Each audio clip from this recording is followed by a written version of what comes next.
You see, your nervous system doesn't really know the difference between a competitor's success and a physical threat.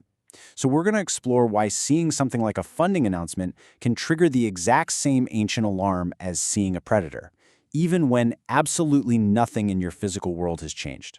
To really get this, we have to be super clear about one thing. This isn't about a psychological weakness. We're not talking about a character flaw. What we're talking about is a biological reality, a hardwired signal from our deepest past that is getting seriously scrambled by the modern world. And that, quote, that's it. That's the core idea of this whole explainer. And this isn't a metaphor. Your brain genuinely, literally processes a perceived drop in your social rank with the same ancient circuitry it uses for life-or-death survival threats.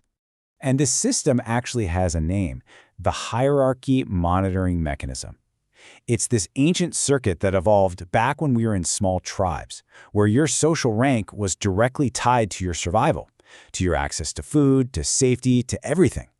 The problem, of course, is that that exact same survival circuit is now getting triggered constantly by digital signals that didn't even exist a few decades ago.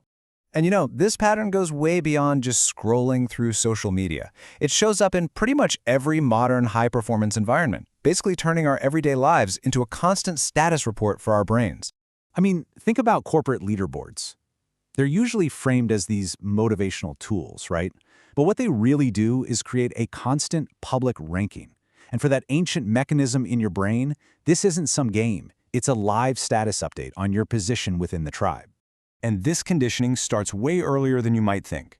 When a school grades on a curve, it suddenly stops being about what you know, and it starts being about where you rank. Your performance is measured relative to everyone else, and boom, you're lighting up that exact same primitive survival circuit. In the startup world, it's the funding announcement. Every time a press release goes out, it's not just celebrating one company's success. It's instantly creating a new rung on this invisible digital ladder that every other founder is now implicitly measured against. And of course, there's the classic sales leaderboard. All of these examples, they all do the exact same thing. They take our performance and they make it public and relative.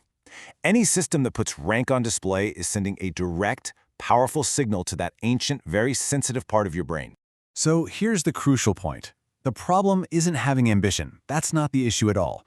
The problem, the real stressor, is the sheer frequency of these comparison signals. Your brain is getting this constant, high-speed stream of data that is hardwired to interpret as critical to your survival. Okay, so how does this whole pattern actually build into a system? Let's dissect the two core parts that create this internal stress. Because it's not just a feeling. It's a predictable, almost mechanical process. First up, the physiological chain reaction. It all kicks off with a perceived drop in rank. You see a competitor win, for example. That immediately activates the survival circuit we've been talking about. Your body then gets a shot of cortisol, the main stress hormone. And then your mind shifts into what's called defensive cognition. You start to feel irritable, insecure, maybe narrowly focused. So a completely symbolic digital event has just created a very real, tangible, physical response. Now, the second piece of the system is what happens to our sense of self. We all naturally have a diverse identity, right? It's a complex mix of our skills, our values, our relationships, but constant measurement forces something called identity compression. Your entire sense of self starts to shrink down until it's defined by a single external number, your sales rank, your follower count, your company's valuation. And that makes you incredibly fragile, totally volatile to any tiny fluctuation in that one metric. If we were going to give this whole process a name, we could call it a neurosocial load amplifier. And this isn't a character flaw. It's a principle of stress physics. The constant digital comparison isn't just adding stress. It's literally multiplying the cognitive and emotional load that's being placed on your nervous system. So what's the real, long-term cost of living with this system just humming away in the background, completely misunderstood? Well, the damage often builds up as invisible fractures. They're silent until one day they're not.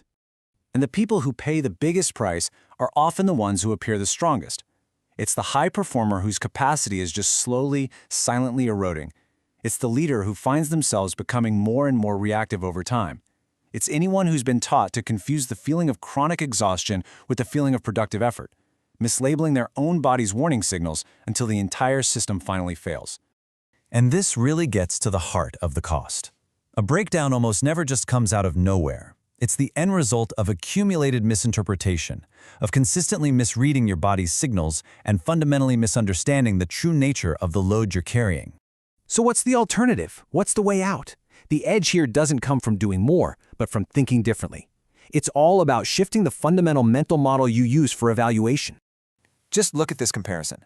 The common model, the one most of us are stuck in, is based on external rank, which is constant, chaotic, and unpredictable. But the resilient model, that's based on internal progression. Evaluation becomes deliberate, it becomes predictable, and it's based on your own self-defined metrics. And that shift is what restores predictability to your nervous system, which is the absolute key to turning down that constant threat signal. Ultimately, when you boil it all down, this is about reclaiming what we can call signal control. Instead of just passively being exposed to this constant flood of comparison data, you begin to actively choose when and how you engage with those metrics. You become the one who decides what signals get in, and that is how you regain control over that ancient, powerful hierarchy monitoring mechanism. So, we'll end with 3 questions, and I want you to really consider them. First, who are you really measuring yourself against? Second, what metric are you chasing that was never really yours to begin with? And finally, when you quiet all the external noise, what standard actually matters?